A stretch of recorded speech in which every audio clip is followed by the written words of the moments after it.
तो मैंने आज ये तो देख लिया, अगर आपके पास पैसा हो तो आप एफआईआर भी बदल सकते हो। और so hello guys, welcome to my YouTube channel. आप देख रहे हो लास्ट राइड। तो जैसे कि आज की वीडियो में आपको बताने वाला हूँ कि एलविश यादव और मैक्स टर्न के बीच आखिरकार हुआ क्या।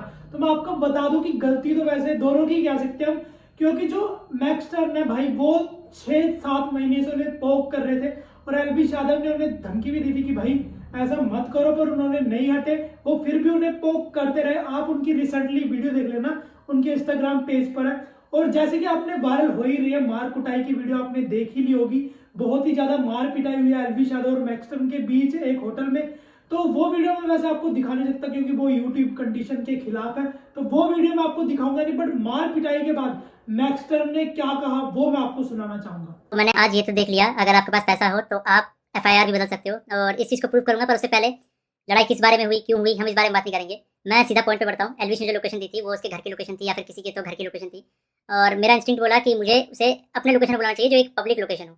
अब मेरे को यही था भाई, जो भी गलतफहमी है डिबेट से सॉल्व करो। अगर आपको लगता है आप सही हो तो आप डिबेट करो, मेरे को लगता है मैं सही हूँ, मैं डिबेट करूंगा। तो कुल मिला के शब्दों से ही जीतना था इस चीज़ को। और मैंने पूरी तैयारी की थी। मैंने वहाँ पे सोफा वोफा सब लगाया था कि जब एलविश भाई आएंगे तो वहाँ बगल में बैठेंगे, ये वो फलान ठिकाना। लेकिन जैसे ही वो आए, एक तो अटैक करना शुरू कर दिया, ऊपर से बहुत सारे बंदों के साथ आए। ऊपर से ये भी नहीं था कि वन ऑन वन फाइट हो, उसके साथ उसके कुछ बंदे थे, वो भी मदद कर रहे थे उसकी। इस तरीके से मदद कर रहे थे कि मैं कुछ कर ही नहीं पा रहा था, क्योंकि मेरे को 2-3 लोगों ने पकड़ लिया था अगल बगल से। अब जब लड़ाई हुई, लड़ाई के बीच में ही एलविश ने मेरे को लगभग ये अपने घुटनों से नाक पे मारा, कई बार हाथों से मेरे से मुंह पे मारा। और जब मारा उसके बाद उसने बगल से एक फोन भी उठाया जो दूसरे एंगल पे रिकॉर्डेड है, और फोन से मेरे स्पाइन पे मारा। और आप सभी को पता है अगर स्पाइन पे गलती से भी स्पाइन टूटता है तो आप जिंदगी भर के लिए लावारिस हो सकते हो, अपाहिज हो सकते हो। तो उसके बावजूद उसने मारा मारा। और उसके बाद उसने क्या किया, जान से मारने की धमकी भी दे दी। अब जान से मारने की धमकी एक दो बार नहीं दी, मल्टीपल टाइम्स दी। कम से कम जितना मुझे पता है 3 बार तो दी ही थी इसने धमकी जान से मारने की। और ऑफ कैमरा भी उसने कई बार जान से मारने की धमकी दी। अब ये सब होने के बाद जब लड़ाई वड़ाई खत्म हो गई, तो उसके बाद वो वापस जा रहे थे, तो वो जो बंदे लाया था उनमें से कुछ बंदे मेरे को, मतलब होता ना एक प्यार से धमकाने वाला सीन, कि भाई सॉरी बोल दे, क्यों ले रहा पंगे ये वो। तो भाई मैं तो अपने चीज़ों पे अटल था। मैंने बोला मैं सॉरी तो नहीं बोलूंगा, क्योंकि मैंने गलती तो की नहीं है। उसके बाद एलविश ने भी थोड़ा ट्राई किया था सॉरी बुलवाने के लिए, लेकिन मैंने उसको भी सॉरी नहीं बोला। और ये सब जब हुआ तो शुरू में मेरे को लगा मेरे को सिर्फ यहाँ चोट आई है, क्योंकि मेरे को कहीं पे भी दर्द फील नहीं हो रहा था। तो मेरे को शुरू शुरू में सिर्फ यहाँ चोट आई। उसके बाद 1-1.5 घंटे बाद मेरे को यहाँ पे दर्द होना शुरू हुआ, और फिर 2 से 3 घंटे बाद मेरे पूरे स्पाइन में दर्द होना शुरू हुआ। और इस तरीके से हुआ कि मैं सो ही नहीं पाया। सुबह 4 बजे मैंने सोने का ट्राई किया था, मैं दोस्त के घर साकेत गया हुआ था। मैंने सोने का ट्राई किया, अनफॉर्चुनेटली मैं दर्द से सो ही नहीं पाया।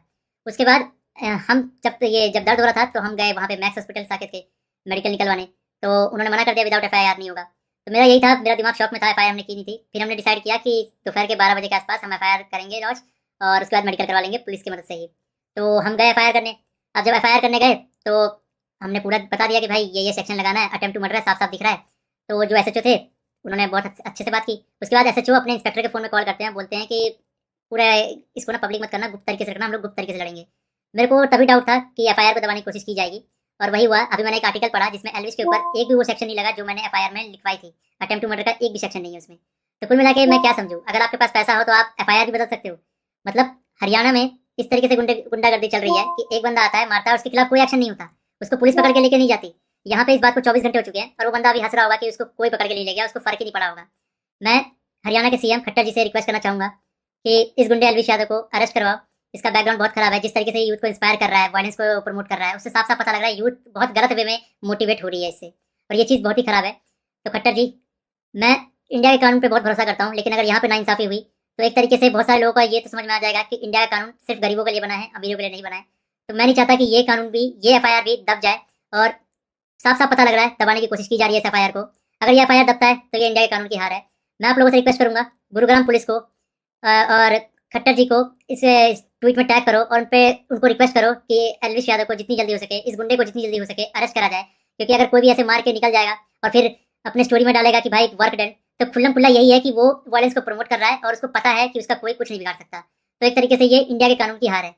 तो अभी जो मैं एफआईआर लिखवा के आया था, मुझे उसकी कॉपी भी नहीं मिली, और मुझे लगता है मिलेगी भी नहीं। बोला तो वैसे सुबह मिल जाएगी, लेकिन आई डोंट थिंक सो, क्योंकि आर्टिकल में साफ साफ दिख रहा है कि एफआईआर के जो सेक्शन है वो बहुत अलग किए गए हैं। तो इंडिया के कानून का मजाक ना बने, तो आप लोगों से एक आखिरी बार रिक्वेस्ट है, सीएम खट्टर जी को गुरुग्राम पुलिस के ऊपर टैग से टैग किया जाए, ताकि ये मामले को वो लोग सीरियसली ले। इन द एंड अगर इस बीच में मुझे कुछ भी होता है, मेरे पे कोई भी जानलेवा हमला होता है, इसका जिम्मेदार एलविश यादव होगा, या फिर उसके दोस्त होंगे, या फिर गुरुग्राम पुलिस होगी जिसने मेरे एफआईआर को पूरा का पूरा बदल दिया और पता नहीं क्या एफआईआर लिख दिया। और ये ये इंडियन कानून की बेइज्जती है, ये तो मैंने देख लिया। कुछ नहीं भाई, अगर तुम्हारे पास पैसा हो तो कुछ भी कर सकते हो, ये तो मैंने देख लिया भाई। तो गाइस ये थी मैक्सटन की जो हालात। भाई वैसे तो केस दर्ज हो चुका है एलविश यादव पर, अब एलविश यादव बहुत ही विवादों से गुजर रहे हैं, इतनी बार उन पे केस हो चुका है। मतलब कहते हैं ना भाई, जब बंदा ऊपर उठता है तो नीचे खींचने वाले उसे बहुत लोग आते हैं, तो यही हो रहा है एलविश यादव के साथ भी।